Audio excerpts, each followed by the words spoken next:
Upcoming balance changes for Goblins versus Gnomes. These changes are going to be instated with the new cards coming in. According to Aratil, community manager, he said, during the development of Goblins vs. Gnomes, we kept an eye on the state of game balance as more Hearthstone matches were played with the new cards we introduced with Curse of Naxxramas. After careful consideration, we decided to make balance changes to the following cards: Soulfire, Gadgetzan Auctioneer, and Flare. So starting with Soulfire. Soulfire now costs 1, up from 0. Their official text is, Soulfire, along with fast and powerful minions, allowed Warlock Rush decks to get ahead on the board and stay ahead. We've upped Soulfire's mana cost by 1 to slow down the Warlock Rush deck just a bit, and allow more players time to react and interact against the Warlock. Soulfire was always one of the stronger cards in Zoo. Whenever people ask the basic question when I was doing my free-to-play Zoo, they would ask, is Soulfire really necessary? And I said, that's one of the best cards in the deck. So now it costs 1. I'd say that's still playable. Perhaps still even good. And I anticipate one of the reasons why this card has changed is because Goblins vs. Gnomes introduces a lot more options for early game power.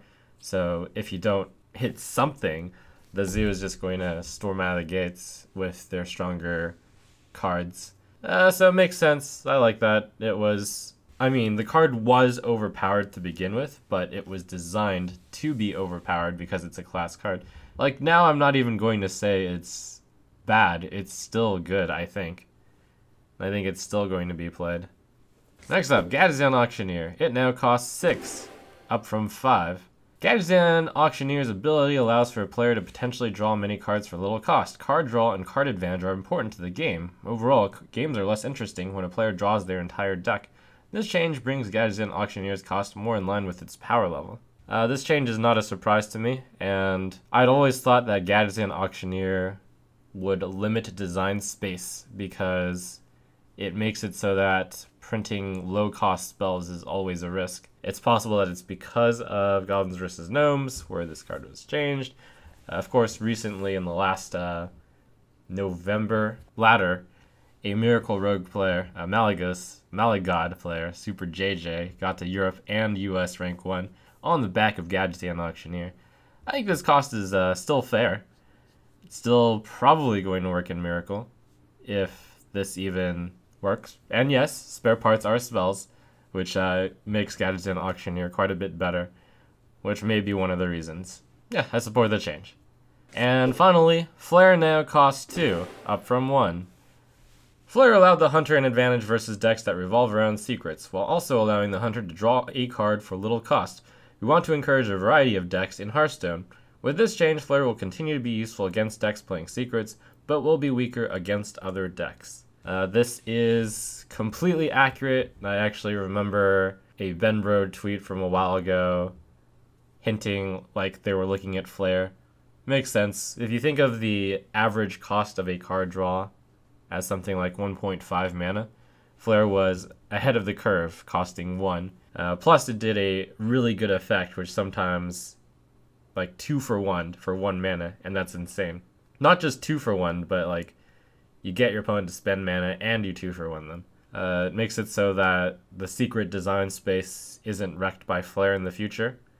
And finally they say, we will continue to make balance changes to Hearthstone when we feel they are necessary in order to increase the variety of cards seen at all levels of play, with the goal of making Hearthstone a more fun and interactive game for everyone.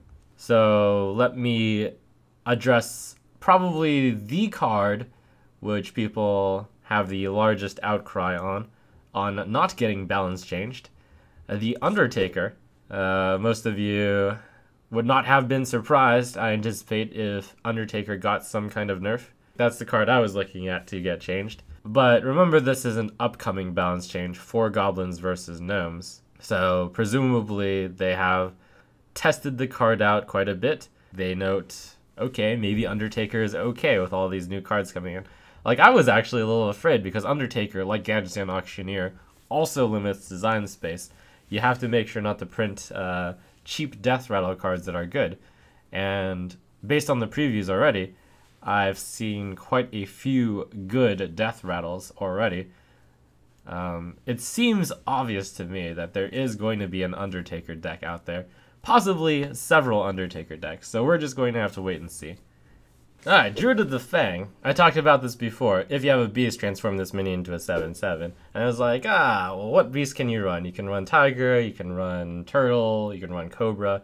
But as it turns out, in the Goblins vs. Gnomes expansion, Druid of the Claw is going to be errated to be a beast in either form. And that's huge because every Druid deck runs Druid of the Claw.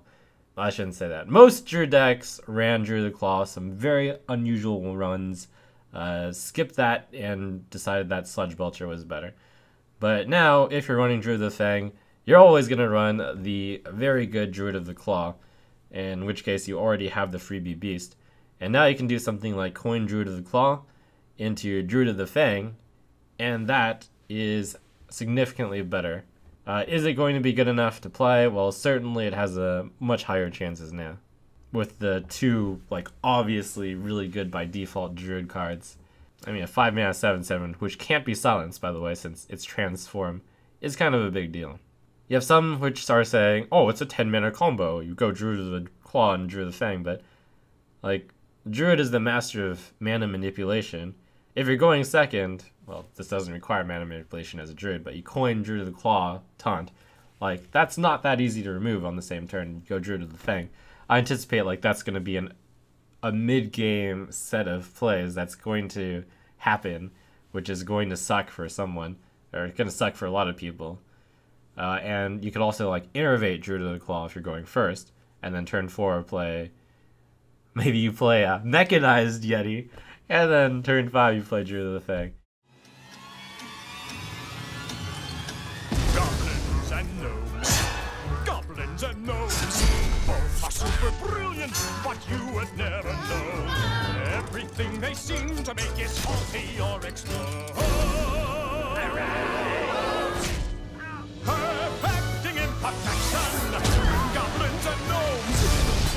Unleash Goblin Fury! For Gnome Regard!